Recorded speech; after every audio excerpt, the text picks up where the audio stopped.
DNA 복제와 유전 정보의 전달 과정에서 매우 중요한 역할을 한다는 점이죠.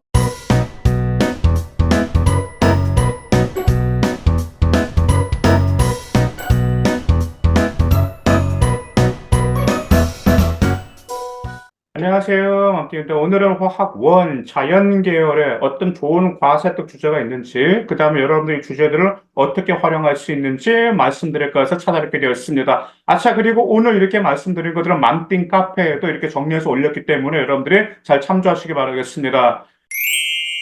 자, 첫 번째로는 이혼 결합, 즉 소금의 비밀에 관련돼서 할 수 있는데, 이제 주제는 이렇게 나갈 수가 있겠죠.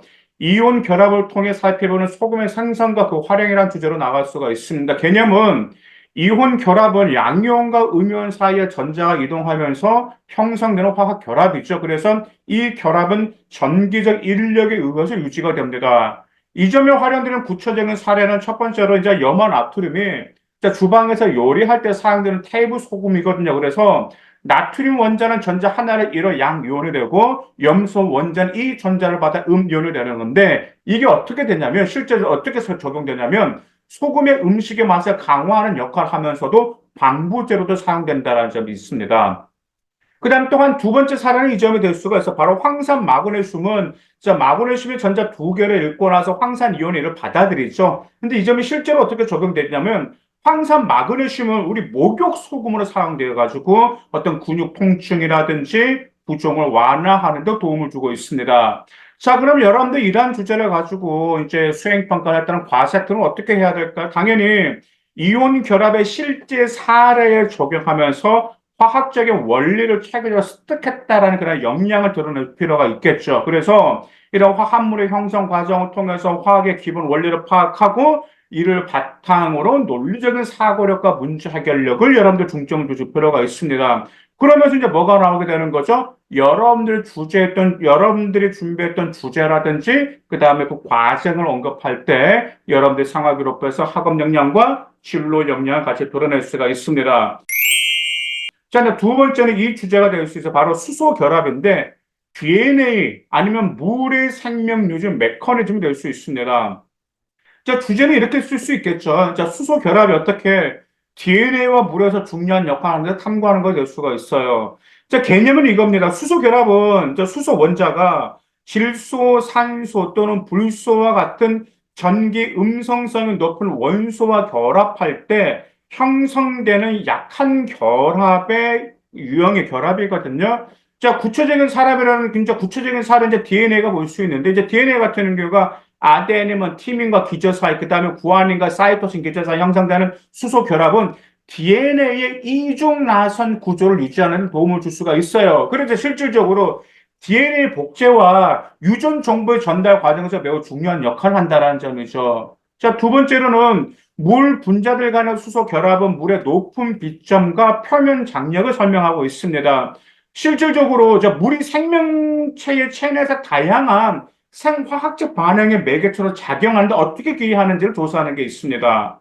자, 그러면 이 주제로 여러분들의 생활기록부를 작성하게 되면 어떤 과사특 주제로 활용할 수 있을까요? 먼저 수소 결합의 원리를 이해했다는 역량이 드러나야 되겠죠. 그래서 생화학과 물리화학에 대한 깊이 있는 이해를 보여줬다는 게 생활 기록부에 나올 필요가 있습니다. 그러면서 분자 구조와 화학 결합에 대한 체계적인 지식을 습득했다라는 점, 그리고 나서 진로 역량을 뭘로 보여줄 수 있는 거죠? 여러분들이 조사하는 주제와 과정을 통해서 진로 역량을 보여줄 수가 있습니다.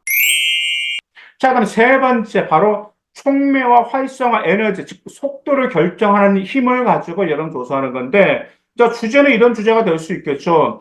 촉매가 화학 반응에 어떻게 영향을 미치는지, 그리고 실생활에서 이해가 될 수 있는데, 이 개념은 무슨 개념이냐면, 촉매라는 건 아시다시피, 반응의 활성화 에너지를 낮추어서 반응 속도를 빠르게 하거나 혹은 반응이 쉽게 일어나도록 돕습니다. 그래서 촉매는 반응에 직접 참여하지만 반응 후에는 변하지 않고 재생될 수가 있죠. 자, 구체적인 사례로는 우리 점이 될 수 있고, 생체 내에서 일어나는 효소 반응의 촉매 일정이죠. 뭐, 예를 들어서 또 아밀리아제 같은 경우는 전분을 용해해서 당으로 전환시키는 반응 촉진하잖아요. 그래서 실제로 우리가 이 점을 깊이 들어가게 된다고 하면 어떤 소화 과정 어떻게 중요한 건지, 그 다음에 식품의 분해와 에너지 변화에 어떻게 기여하는지 들어갈 수가 있겠죠. 또한 구체적인 사례 이런 점도 들어갈 수가 있어요. 이제 산업적으로 화보 공정에서 철 촉매가 사용되어 대기 중에 질소와 수소가 반응해서 암모니아를 합성하게 되죠. 그래서 이 점에 실제로 깊이 들어가게 되면 이제 암모니아는 비료와 폭발물 제조의 광범위하게 사용돼서 자, 글로벌 농업 생산성 향상에 중요한 역할을 하고 있습니다.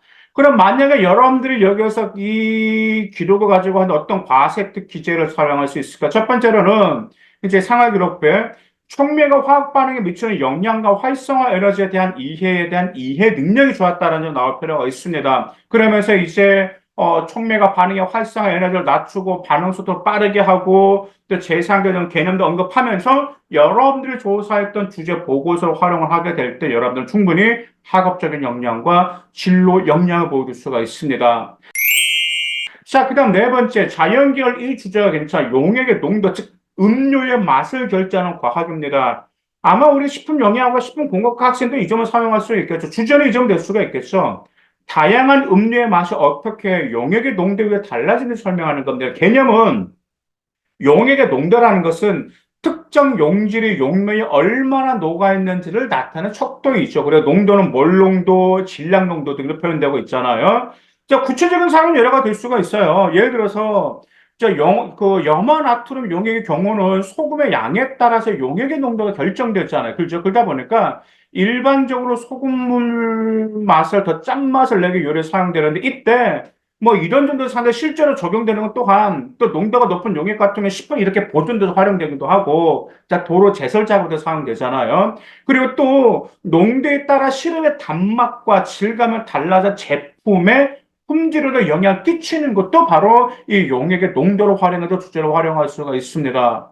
그래서 이 주제로 활용하게 된다면 과세특에 뭐가 나올 수 있냐면 자, 용액의 농도와 다양한 음료의 맛 사이의 관계를 이해하고 일상생활에 적용한 화학에 대한 심도 있는 이해 능력이 좋았다라는 점, 이런 점들도 강조할 수 있고, 그리고 또한 이러한 역량을 통해서 여러분들 과학 혹은 식품공학 분야에서 어떤 역량을 드러냈다, 이 여러분들의 과세특, 거기 수행평가 과정을 언급하게 되면 학업 역량과 진로 역량 같이 언급될 수가 있습니다. 그래서 오늘은 화학원 자연계열인데, 여러분들 자연계열 같은 경우는 순수 과학이다 보니까 좀 더 특출나게 돌아가는 도 괜찮은데 제일 중요한 건 순수 과학 같은 경우는 순수 과학에 대한 개념은 정확한 이해를 바탕으로 거기서 여러분들이 거기 수행평가가 들어갈 때 여러분들의 역량을 제대로 보여줄 수 있다는 점 기억해 두시기 바라겠습니다. 감사합니다.